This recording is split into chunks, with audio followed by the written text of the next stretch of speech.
If SEO is important to your business, then GEO is something that's going to be coming for you pretty soon. GEO stands for Generative Engine Optimization.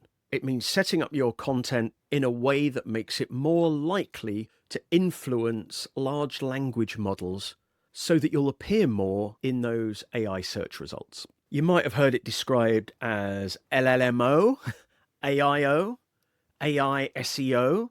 Nothing to do with Old MacDonald's farm, by the way. But GEO is the name that was used in an academic paper between Princeton and the Indian Institute of Technology, where they first really looked at how to do this. Some businesses are seeing the influence of this already. They're either seeing traffic from AI like ChatGPT, or they're getting contacted by people who asked an AI for recommendations in their area or specialism.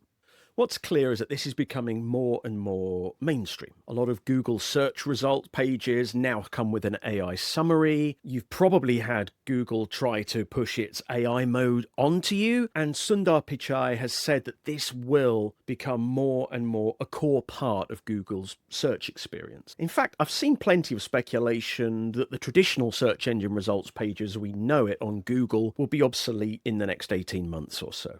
And if Perplexity ends up buying Chrome from Google, who knows where this might all end? And that's going to pose a lot of pretty significant questions for digital marketers when so much of the traffic, so much of the information is going to all happen within these platforms. This might be affecting you already. Maybe have a look at your analytics or search console and look for those information level or comparison type searches. You might well see them begin to tail off over the last year, 18 months, as AI has become more popular. I've seen businesses who weren't doing particularly well in the traditional search engine results pages suddenly get included in these AI shortlists and get business that way. And equally, I've seen some big businesses start to get worried because they're not showing up that well in AI yet. A lot of the traditional things are not working. It's not just about your website anymore. A lot is about your reputation across the internet. And the really fun part?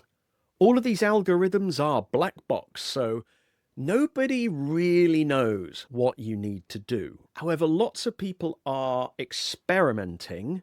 Because I'm a nerd, I cross-referenced a dozen different agencies, academic papers, Google itself, all these different sources, and came up with 48 different recommendations and cross-referenced them to see which have the highest level of consensus.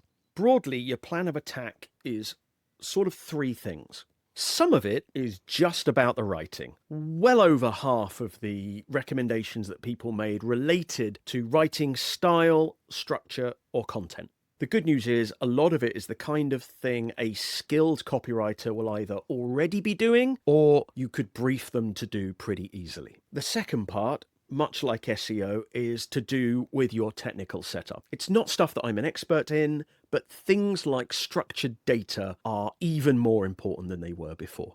You need to help the AI to understand and contextualize what it's seeing. The third part is about taking a broad view of your message and your reputation across the internet. Things like customer review websites are going to become really important. But also it affects the way that you do your messaging. Irene Trindle wrote a really good blog about why a messaging house is not copy. And that's going to become more important now. What you want is consistency of the message and the meaning without necessarily using exactly the same words in every context. So if you're briefing on a messaging house, what you might want to ask for is an overarching sentiment and then some examples of how to use it in different contexts. The concept of entities is really important to LLMs as well. So you'll want to be really careful about nomenclature and naming. For example, not using product and solution interchangeably and being really specific about what the thing is.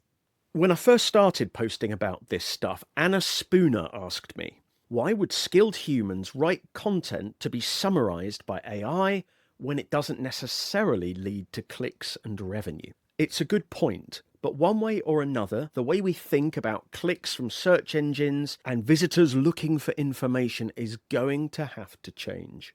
Maybe we start getting traffic when the AI cites us as a source for its answer.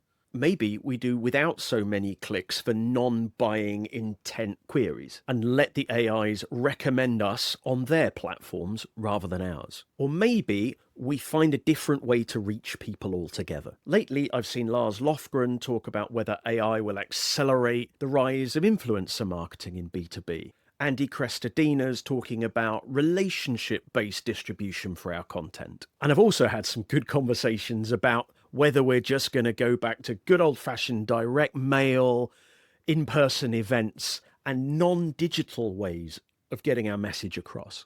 But one thing to me seems really certain. The impact of AI reading and summarizing our content is going to be exponentially greater than whatever effect it might have had with its ability to write stuff. I'll be sharing some more detail about what I found in all the tips and advice research that I've done over the coming days and weeks, so follow along if you'd like to. Or just give me a shout and I'll tell you on a Zoom. If this has been at all helpful, feel free to like, subscribe, whatever else people do on YouTube. Keen to get a good conversation about this, so feel free to share it with a friend. I think this is going to be huge. Am I overstating it? What do you think?